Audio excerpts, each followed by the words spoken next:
SCP foundation की कुछ anomalies इतनी खतरनाक होती हैं कि वो पूरी लाइफ और रियलिटी को भी खत्म कर सकता है, जबकि कुछ से हमें कोई खतरा नहीं होता। वो सिर्फ एग्जिट करती हैं और कोई नुकसान नहीं पहुंचाती, पर कुछ बेहद अलग होती हैं। SCP-4999 एक ह्यूमनॉइड एंटिटी है, लेकिन इसका अपीयरेंस बदलता रहता है। एक ही चीज है जो इसके बारे में नहीं बदलती, और वो है कि ये हमेशा डार्क फॉर्मल वेयर पहने रहता है।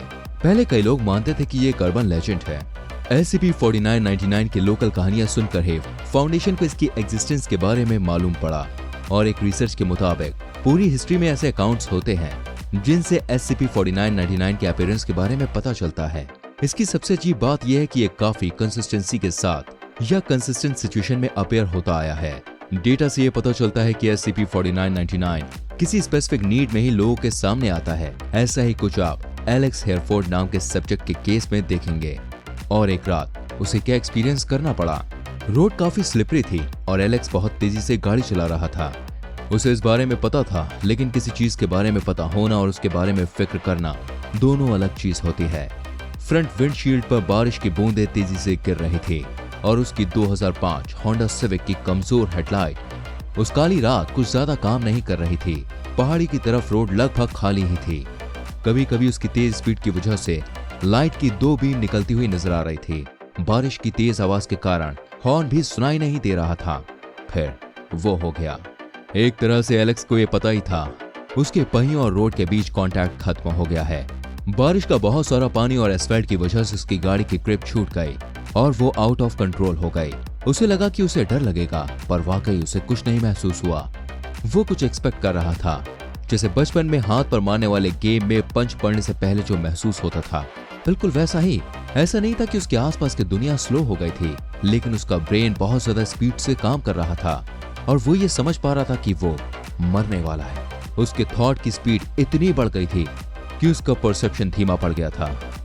उसने सुना था कि युद्ध में जब सैनिक को ऐसा महसूस होता था कि उनकी मौत नजदीक है, तो उन्हें भी इस तरह की चीजें महसूस होती थीं। एलेक्स को लग रहा था, क्या वो किसी पेड़ से जाकर टकरा जाएगा? क्या वो किसी चट्टान से नीचे गिर जाएगा? जोरदार बारिश और अंधेरे में उसे कोई भी जंगल या रास्ता साफ दिखाई नहीं पड़ रहा था। वो उस सड़क से पहले हजारों बार जा चुका था, पर आज उसे बिल्कुल समझ नहीं थी कि वो कहां पर है। जैसा कि हमेशा होता था, वो उसके बारे में सोचने लगा। उसके थॉट्स वहीं पहुंच गए जहां हमेशा पहुंच जाते थे। एलेक्स की लगभग खाली जिंदगी में बहुत ऐसे लोग थे ही नहीं जिनके बारे में वो सोच सके, लेकिन जब से उससे मिला था वो हमेशा उसी के बारे में सोचता रहता था। लेकिन एलेक्स का ये स्टेट ऑफ माइंड भी उसे रोक नहीं सकता था जो होने वाला था। उसने दूर शहर से आ रही रोशनी को देखते हुए सोचा कि क्लिफ ही हो सकती है। कार हवा में 180 डिग्री स्पिन हुई और शीशे और मेटल टूटने की खतरनाक आवाज के साथ पहाड़ से नीचे गिरने लगे। उस तेज बारिश में भी अगर कोई आसपास होता तो उसे इस क्रैश की आवाज साफ सुनाई पड़ती। आखिरकार लगभग 100 फीट तक गिरते रहने के बाद वो गाड़ी एक बड़े ओक ट्री से जा टकराई और ये डिजास्टर खत्म हुआ। बारिश हल्की धीमी हुई, फिर एकदम से रुक गई, जैसे कि नॉर्थ वेस्ट होने वाली बारिश में होता है। ऐसा लग रहा था कि आसमान अब थम गया था। उस चकनाचूर गाड़ी के अंदर आश्चर्य है, एलेक्स अभी भी जिंदा था। कुछ समय के लिए तो था ही। एयरबैग की वजह से उसका चेहरा बच गया था और गाड़ी के एल्यूमिनियम फ्रेम ने एलेक्स की बॉडी को बचा लिया था। लेकिन पोस्ट मॉडर्न व्हीकल इंजीनियरिंग की भी तो लिमिट्स होती है ना। पहले धीमे धीमे उसकी सांसें आई और फिर स्टडी हो गई। उसकी हालत में सुधार नहीं था, लेकिन उसकी बॉडी जितनी देर तक हो सकती उतनी देर तक वाइटल फंक्शंस को जारी रखने की कोशिश कर रही थी। अपनी आंखें खोलते हुए एलेक्स ने खुद को राइट साइड में पाया और उसकी लोअर बॉडी और लिम्स शैटर हो चुके थे, जिन्हें देखकर वो बहुत ज्यादा सरप्राइज भी नहीं था। धीमे धीमे एलेक्स के थॉट्स क्लियर होने लगे। उस स्टीप इंक्लाइन के अचानक से खत्म हो जाने के बाद उसके सेंसेस वापस आए। उसने अपनी राइट साइड पर देखा कि एक बड़ा पेड़ था जिसने आउट ऑफ कंट्रोल करती हुई गाड़ी को रोक लिया था। एलेक्स हल्के से हंसा। यह आखिरकार एक क्लिफ और एक पेड़ था। उसने सांस लेने पर ध्यान दिया।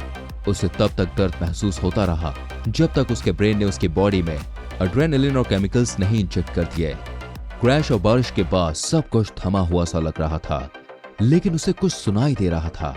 पहले वो हल्की आवाज थी, जैसे कि कोई मिट्टी पर चल रहा हो, पर वो धीमे धीमे तेज होती रही और एलेक्स की खिड़की के बाहर आकर रुकी। बहुत एफर्ट के बाद एलेक्स ने उस आवाज की तरफ अपना सर घुमाया। क्या उसे कोई बचाने आया था? ये नामुमकिन था। उस पहाड़ के ऊपर तो कोई हो ही नहीं सकता था, और अगर होता भी तो उसे बचाने इतनी जल्दी नहीं आ सकता था। एलेक्स को सरप्राइज्ड होना चाहिए था, लेकिन जब उसकी नजर एक फैशनेबल कट ब्लैक सूट पहने टॉल और हैंडसम फिगर पर पड़ी तो उसने उसे एक्सेप्ट कर लिया। उसे कोई शौक नहीं लगा, कोई कंफ्यूजन नहीं, सिर्फ एक्सेप्टेंस। वो इंसान जो अपने मिड 30s में था, खिड़की से झांकने के लिए झुका। एलेक्स की चोट और घाव को देखते हुए वो शांत रहा, कुछ नहीं बोला। संतुष्ट होकर उसने एलेक्स के कंधे पर अपना हाथ रखा और उससे कहा, मैं हूं तुम्हारे साथ, सब कुछ ठीक हो जाएगा। फिर उसने अपनी जैकेट में हाथ डाला और सिगरेट का एक पैकेट निकाला। उसने 2 सिगरेट निकाली और एक एलेक्स को दी। एलेक्स ने अपना सर हिलाया और इस हल्के से मोशन की वजह से भी उसके पूरे शरीर में भयंकर दर्द होने लगा। नहीं, थैंक यू, ये मेरी जान ले लेगी। ये कहकर एलेक्स मुस्कुराया। वो इंसान एक मोमेंट के लिए रुका, उसके चेहरे पर भूतिया मुस्कुराहट आई।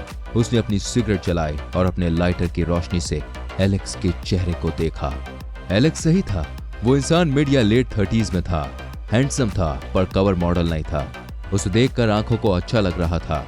उसके बाल छोटे थे और उसने बहुत ही नीटली कॉम्ब कर रखा था।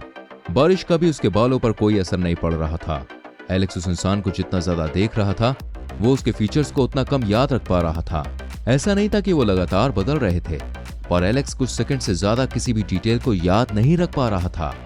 मैं मर रहा हूं ना, एलेक्स ने ये कहा, लेकिन ये बात सुनकर वो कुछ नहीं बोला, ना ही उसने सर हिलाया या किसी भी तरह से कम्युनिकेट करने की कोशिश की। वो केवल देखता रहा और एलेक्स समझ गया। एलेक्स कभी भी बहुत धार्मिक या स्पिरिचुअल नहीं था, पर वो उस लोग को देखकर समझ गया कि एक बाहरी दुनिया थी जिसमें वो बहुत जल्दी प्रवेश करने वाला था। उसकी पूरी जिंदगी में ये पहली बार ऐसा हुआ कि उसे बाहरी दुनिया की कोई झलक मिली थी। परछाई और रोशनी के टेढ़े मेढ़े रास्ते, जिन पर कुछ अजीब फिगर्स थे, और उन सब के बीच एक रोशनी, या नहीं शायद एक एहसास, प्यार जो धड़कते दिल की तरह बढ़ रहा था। संतों के भी एंजल्स थे, विकेट लोगों के भी डीमंस थे, और बाकी सबके लिए वो था एक गाइड जो अंतिम यात्रा में सबको दिखने वाला था। एलेक्स खांसा, सबको जल्द ही खत्म होने वाला था। उस इंसान ने अपनी सिगरेट से एक ड्रैग लिया और दूसरी जेब से एक रुमाल निकाला। उस रुमाल से उसने एलेक्स की चिन के आसपास का खून साफ किया और फिर स्मोक करना शुरू कर दिया। उसका विजन धुंधला रहा था। जंगल से आ रही आवाज धीमी पड़ रही थी। एलेक्स को पता था कि अब वो ज्यादा समय तक जिंदा नहीं रह पाएगा, लेकिन एक आखिरी चीज जो वो करना चाहता था, जैसे कि उसे पता था, उसके ख्याल में वो फिर से आई। एक बार फिर उसने अपने चेहरे को पैसेंजर सीट की तरफ घुमाया और उस मोशन की वजह से उसके शरीर में करहाने वाला दर्द होने लगा।